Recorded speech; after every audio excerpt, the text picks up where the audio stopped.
The world just got a little smaller and a lot more dangerous. A single drone strike, thousands of kilometers from the front lines of the Iran war, has ripped up the rule book on what this conflict actually is. Because what happened few days ago in the Caspian Sea isn't just a new battlefield, it's a signal that we have entered a truly trans-regional war.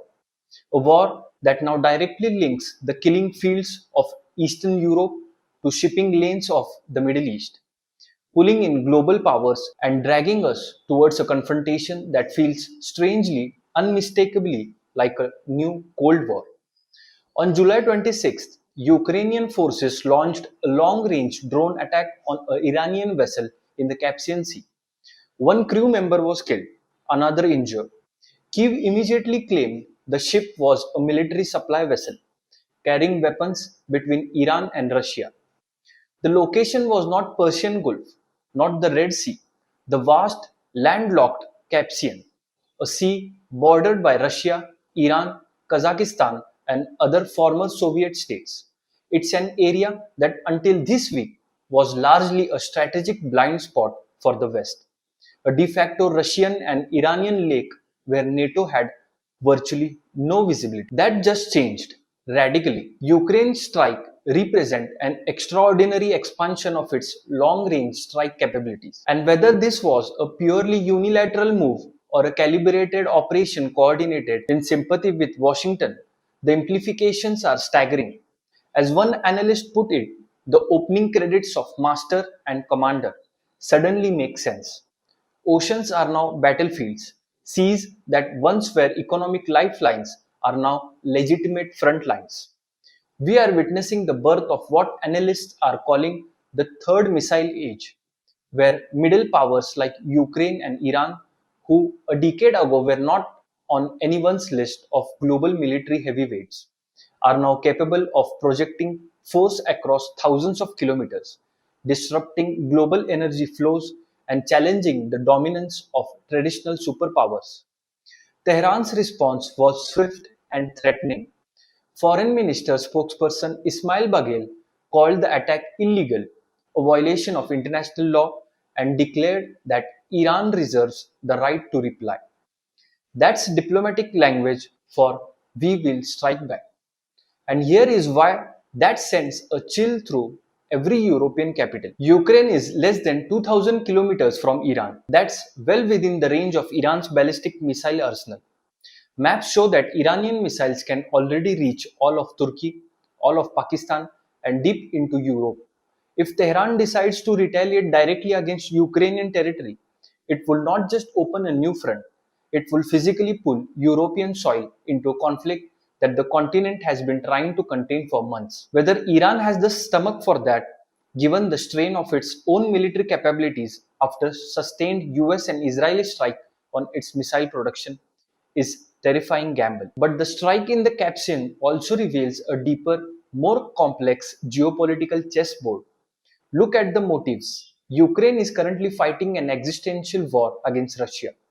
Iran has been supplying Moscow with Shahed drones, rebranded as Geran drones. And according to multiple intelligence reports, Russia has been returning the favor by sharing targeting coordinates for Iranian campaigns in the Middle East. So from Kyiv's perspective, an Iranian ship in the Caspian carrying military hardware to Russia is a legitimate target, pure and simple. It's a direct extension of its defensive war. However, there is another layer. By striking Iran's northern lifeline, Ukraine buys leverage. It demonstrates its value to the Trump administration exactly at a moment when European allies have been hesitant and when the US has been struggling to build a united coalition against Tehran. Zelensky's team may be signaling, we can pressure Iran in ways no one else can, in a region where NATO doesn't operate. And for Washington, that's a powerful card to hold. What makes this truly global is the energy dimension. The Caspian Sea is a critical artery for oil and gas exports from Kazakhstan and Central Asia. If this waterway becomes a contested conflict zone, global energy markets, already shaken by the Red Sea and Strait of Hormuz crisis, will face yet another supply shock. It's no longer just about the Houthis blocking the Bab al Mandab or Iran threatening Hormuz. Now, the very northern corridor that feeds non Russian energy to the world could be in jeopardy. And that draws everyone in. And that brings us to the diplomatic parallel unfolding right now. While the Caspian Sea attack escalates tensions, Oman has been hosting delicate talks with Iran over the future of the Strait of Hormuz. According to sources, Oman is proposing a regional partnership to guarantee toll free access for all shipping. Iran is insisting on maintaining control and levying services or pilot fees for vessels passing through. The two sides are far apart, but the fact that this negotiation is even happening tells you something profound. The rule based international maritime order has governed these waters for decades, is being rewritten in real time. Loopholes in international law that no convention ever fully addressed are now being exposed under the pressure of war. The conflict is forcing a major reassessment of how valid those mechanisms even are. All of this points to one unavoidable conclusion. We are no longer watching a regional war between Iran and US led coalition. We are watching a trans regional conflict that has observed the rivalries of the Middle East and fused them with the global standoff between Russia and the West. The Ukrainian drone over the Caspian has effectively merged the two wars. Iran's response could draw in Europe, the Caspian draws in Central Asia, energy markets draw in every economy, the Strait of Hormuz negotiations draw in questions about the future of global trade law.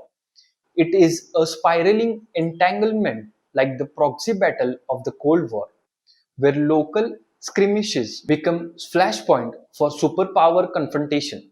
Only this time, the superpowers themselves are not fully in control of the escalation ladder, because middle powers now have the missiles, the drones, and the will to act. So, as we watch this pause in kinetic US strikes, with both sides claiming other is stuck and struggling, don't mistake the pause for peace. Behind the scenes, red lines are already crossed and being tested across multiple seas. The Caspian is on fire, Hormuz is being reimagined, the conflict in the Red Sea is escalating, and for the first time, a European capital could find itself in the crosshair of an Iranian retaliation triggered by a Ukrainian drone. The world's conflicts are merging, and the map is no longer big enough to contain them. Welcome to the new, scarier phase of a war without borders.